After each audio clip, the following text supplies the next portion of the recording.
para ulama kita yang bersalaman-bersalaman itu sebenarnya ada dalilnya. Yang enggak bersalaman ya juga mereka punya dalil, enggak boleh saling menyalahkan. Yang penting wis jalan aja lah sesuai keyakinannya. Nah, dalam hadis dikatakan, ma min muslimin yaltaqiyani fayatasafahani illa ghufira lahuma qabla ay yatafarraqa. Tidaklah ada dua orang muslim yang saling bertemu kemudian saling bersalaman kecuali dosa-dosa keduanya itu diampuni oleh Allah sebelum berpisah. Ya, salaman. Selama bertemu enggak dilepas, itu dosa-dosanya itu berguguran. Dan dosanya dan yang pahala yang paling besar itu yang enggak melepas duluan. Jadi yang melepas duluan itu dosanya saya kalah, pahalanya kalah dengan yang terus gini. Makanya kalau bisa yuk sampai iqomah gitu ya. Kalau nggak capek ya jangan terlalu berlebihan juga ya. Itu hadis pertama, belum selesai. Hadis yang lain dikatakan, ini masih hadis secara umum, bertemu salaman, assalamualaikum.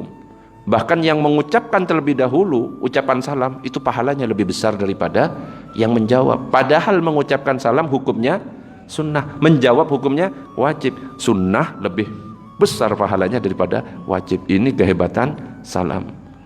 Ada hadis yang lain, An Ibnu Mas'ud radhiyallahu anhu anin Nabi sallallahu alaihi wasallam qala min tamamit tahiyyatil akhdhu bil yad. Di antara bentuk penghormatan yang paling sempurna adalah berjabat tangan. Jadi kalau kita berjabat tangan itu salah satu bentuk penghormatan kepada saudara kita.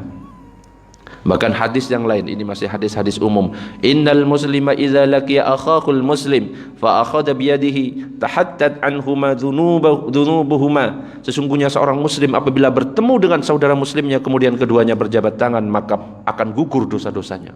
Seperti yang saya sampaikan tadi, sebagaimana gugurnya daun-daun kering di hari angin bertiup kencang, atau jika tidak maka dosa-dosa keduanya akan diampuni walaupun dosa-dosanya laksana buih di lautan. Makanya ya. Tapi gara-gara ada corona ya, sekarang susah. Cuma gini ya, ya dulu harusnya dimanfaatkan sebaik mungkin kayak gitu itu. Hadis yang lain, an Qatadah radhiyallahu anhu qala qultu li Anasin akanat al-musafahatu fi ashabin Nabi sallallahu alaihi wasallam qala na'am. Dari Qatadah beliau mengatakan, aku bertanya kepada Anas bin Malik, apakah berjabat tangan selalu dilakukan oleh para sahabat? Iya. Jadi para sahabat tiap bertemu itu jabat tangan, meskipun terpisah dengan dinding, cuma agak kelihatan sebentar ketemu, assalamualaikum. Habis masuk toilet keluar, assalamualaikum. Kalau di sini ya capek ya, baru ketemu ke toilet ketemu kamu, ke masjid ketemu kamu, di mana-mana kok ada kamu, bosen kan kalau di kita ya. Nah, ini setiap bertemu selalu salaman. Dalam hadis yang lain dikatakan, An Atha ibni Abi Muslim Abdullah al-Khurasani qala Rasulullah sallallahu alaihi wasallam tasafahu yadhhab al-ghill. Berjabat tanganlah karena berjabat tangan akan menghilangkan kedengkian. Jadi kalau kita berjabat tangan dengan saudara kita itu bisa menghilangkan, bisa mencairkan suasana. Yang dulu mungkin ada iri, dengki dan lain sebagainya, dengan bersalaman, masya Allah tambah akrab. Nah, yang jadi pertanyaan sekarang, apakah memang pernah Rasulullah itu dan sahabat itu bersalaman setelah sholat? Kalau tadi hadis-hadis yang saya sampaikan secara umum, bertemu salaman. Nah, sekarang pertanyaannya, setelah sholat, apakah memang pernah sahabat itu bersalaman? Nah, ini ternyata ada hadis yang diriwayatkan Imam Muslim. An Sayyidina Yazid ibni Aswad radhiyallahu anhu, dari Yazid bin Aswad radhiyallahu anhu, annahu shalla subha ma'an nabi, bahwa beliau Yazid itu pernah sholat bersama Nabi, sholat berjamaah subuh. Wa qala thumma saran nasu ya'khudhuna biyadihi yamsahuna biha wujuhahum.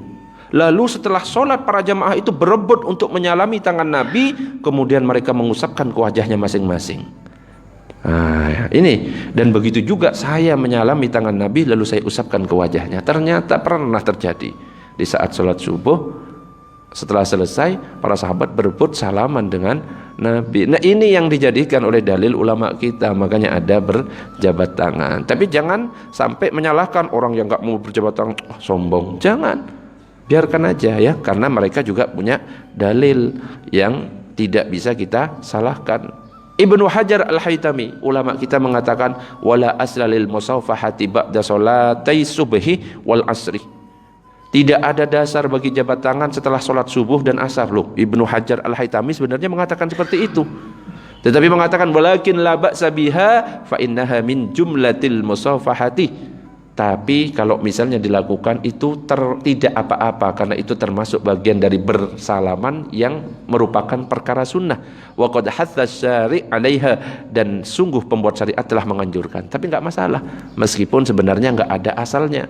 Ini ulama kita, ya. Jadi monggo bagi yang mau bersalaman silahkan. Ya, kalau ndak ya monggo. Yang penting tidak menyalahkan.